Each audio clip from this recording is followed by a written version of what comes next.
뉴시티 교리문답 14번째 질문은 하나님은 우리를 만드실 때 하나님의 율법을 지킬 수 없도록 만드신 것입니까?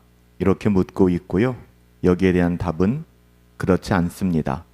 그러나 첫 부모인 아담과 하와의 불순종 때문에 모든 피조물이 타락했습니다. 우리는 모두 죄와 죄책 가운데 태어났고 우리의 본성은 부패했기 때문에 하나님의 율법을 지킬 수 없습니다. 이렇게 답하고 있습니다. 뉴시티 교리문답 14번째 질문은 하나님은 우리를 율법을 지킬 수 없게 만드셨는가? 이 부분에 대한 질문을 하고 있죠. 하나님은 우리를 창조하셨을 때, 인간을 지으셨을 때 보기 힘이 좋았다라고 말씀하셨습니다. 하나님은 우리를 그분의 형상대로 지으셨고 인간은 처음에 하나님의 뜻을 온전히 알고 사랑하고 순종할 수 있는 능력을 가지고 있었어요. 이 말은 하나님께서 우리를 애초에 율법을 지킬 수 없는 존재로 만들지 않으셨다는 것이죠. 우리가 부모가 되면 이러한 사실을 더 실감하게 되는데요. 아이가 자랄 때 고맙습니다, 미안합니다 라는 말을 가르쳐야 하고요. 같이 나누면서 살아가야 한다는 것을 수없이 반복해서 이야기해야 합니다. 왜 그럴까요? 아이는 사랑받는 존재이지만 동시에 본능적으로 자기중심적인 성향을 가지고 있기 때문이에요. 이것은 단순한 미숙함이 아니라 성경이 말하는 더 깊은 문제, 그러니까 죄의 본성에서부터 비롯된 것입니다. 죄의 시작은 우리의 대표 아담에서부터 시작되었습니다. 하나님은 우리에게 죄를 강요하지 않으셨어요. 죄는 사탄의 유혹에 넘어간 아담과 하와의 자발적인 선택에서 시작됐습니다. 그 한 사람, 아담의 죄로 인하여 우리 모두에게 죄가 전가되었고요.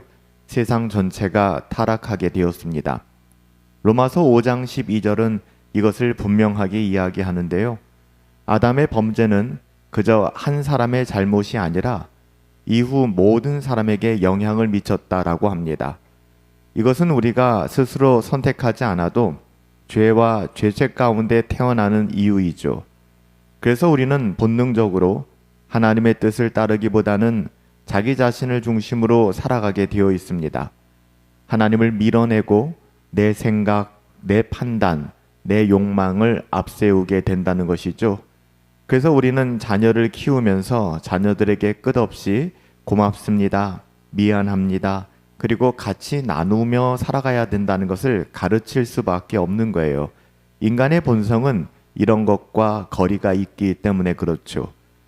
죄의 본질이라고 하는 것은 자기 중심성입니다. 우리가 이기적이다, 나만 생각한다 하는 것이 그냥 연약한 성품이 아니라 이것은 죄의 본질을 가장 잘 보여주는 것이죠. 죄의 본질은 단순히 나쁜 행동이 아닙니다. 이것은 하나님보다 내가 나의 삶의 중심이 되어 살아가는 거예요. 내가 하고 싶은 것을 하며 살겠다는 생각, 하나님이 없어도 잘 살 수 있다는 생각, 이런 태도들, 이건 내 인생이야 라는 말 속에 깃든 자기 주권이 죄의 본질이라는 것이죠. 한 어린아이가 장난감을 가지고 놀 때 이거 내 거야 라고 말할 때, 내 거 만지지 마 라고 말할 때 그 마음 깊은 곳에 하나님이 아니라 자신이 주인 되고 싶어하는 본성이 작동하고 있다는 것입니다. 어쩌면 어른이 된 우리도 더 정교하고 세련된 방식으로 내 거야를 외치면서 살아가고 있는지도 몰라요. 우리의 본성은 이제 죄를 향하여 기울어졌습니다. 인간이 타락했기 때문에 그렇죠. 죄의 본성을 가지고 있기 때문에 인간의 본성은 자연스럽게 죄를 향하여 기울어질 수밖에 없다는 것입니다. 우리는 선택할 자유를 가지고 있는 것 같지만 그 자유조차도 본성에 따라 왜곡되어 있습니다. 굶주린 사자 앞에 고기와 채소를 놓는다면 여러분 어때요?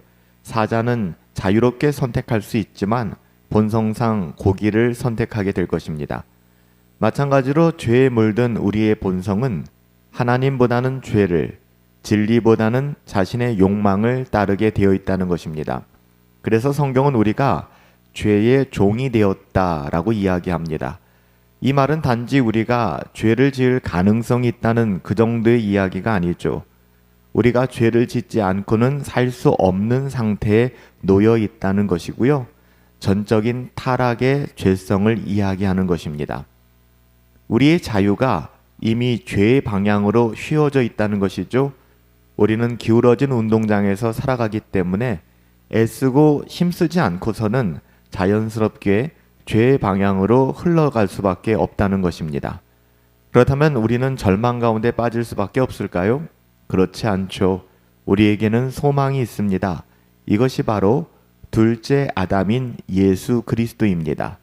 이 절망적인 상태에서 하나님은 우리를 그냥 방치하지 않으셨습니다.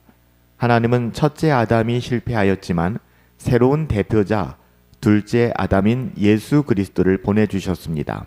첫 번째 아담은 불순종으로 인해 죽음을 가져왔지만 예수님은 순종과 십자가의 죽으심으로 생명을 가져오셨습니다.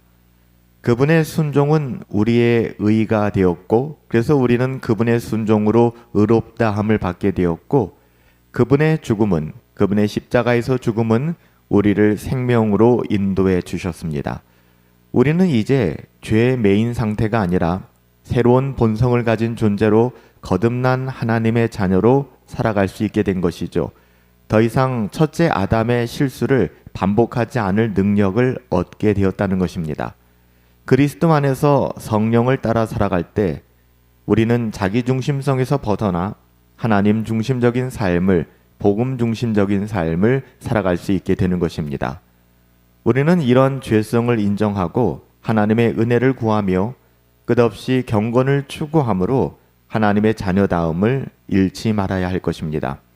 일상 속에서 단순히 반복되는 행동만을 수정하려고 하기보다 우리 모두가 타고난 본성을 돌아보면서 하나님의 은혜를 구할 수 있어야 합니다.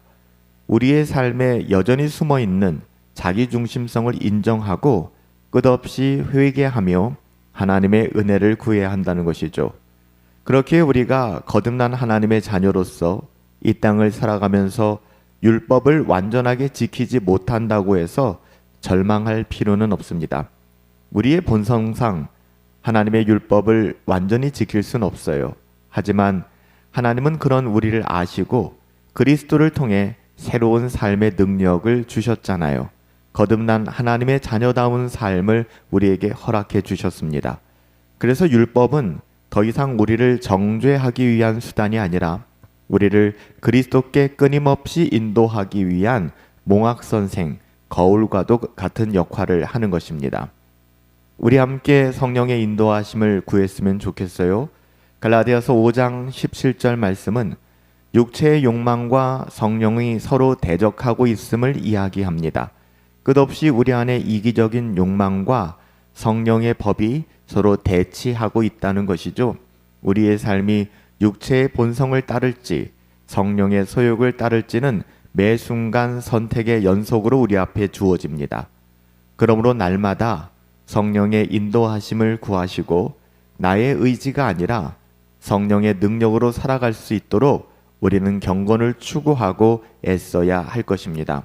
비록 우리가 율법을 완전하게 지킬 수 없다 할지라도 하나님은 우리를 율법을 지킬 수 없는 존재로 만들지 않으셨음을 기억하는 게 중요합니다. 오히려 하나님은 우리가 그분의 뜻 안에서 자유롭고 기쁘게 살기를 원하셨죠. 문제는 뭐예요? 문제는 하나님이 아닙니다. 하나님이 우리를 그렇게 만드신 것이 아니고요. 문제는 우리의 결정과 선택, 타락에 있었습니다. 아담의 죄로 인하여 우리는 타락하였고 이제는 죄의 노예가 되었던 것입니다. 그런데 하나님은 우리를 포기하지 않으셨어요. 예수 그리스도를 보내주셔서 우리를 새로운 사람으로 거듭나게 하셨습니다. 더 이상 죄의 노예가 아니라 하나님의 자녀로 불러주신 것이죠. 새로운 길, 새로운 삶을 허락하여 주셨습니다. 그래서 이제 우리는 다시 그분을 따라 살 수 있는 힘을 얻게 된 거예요. 아담의 후손이 아닌 예수 그리스도 안에서 하나님의 자녀답게 이 땅에서 새로운 삶을 시작할 수 있게 된 것이죠. 뉴시티 교리문답 14번째 질문은 하나님은 우리를 율법을 지킬 수 없도록 만드셨는가? 우리가 그렇게 창조되었는가에 대해 묻고 있는데요. 그렇지 않다는 것이었습니다. 첫 부모인 아담과 하와의 불순종 때문에 모든 피조물이 타락했기 때문에 우리가 이 땅을 살아가면서 율법을 지킬 수 없게 된 것이죠. 완벽하게 지킬 수 없다는 것이지, 거듭난 하나님의 자녀들에게는 율법을 사모하고 율법을 지키고 싶은 마음을 주셨다는 것을 잊지 말고 기억해야 될 것입니다. 살아계신 아버지 하나님, 하나님이 우리를 어떻게 창조하셨는지, 율법을 지킬 수 없도록 창조하신 것이 아니라 인간의 교만함이, 인간의 무지가 하나님을 배신하고 타락하여 결국 우리는 율법을 지킬 힘을 상실했음을 알게 하여 주시니 감사합니다. 하지만 이제는 우리가 그리스도 예수 안에서 새로운 사람이 되었습니다. 새 사람이 되었기에 하나님을 사랑하고 하나님의 말씀을 사랑하고, 비록 완벽하게는 못하지만 끝없이 경건을 추구하며 살아갈 수 있는 능력을 주심에 감사합니다. 하나님의 자녀답게 하나님의 말씀을 누리며 살아갈 수 있도록 은혜 베풀어 주옵소서. 예수님의 이름으로 기도하옵나이다. 아멘.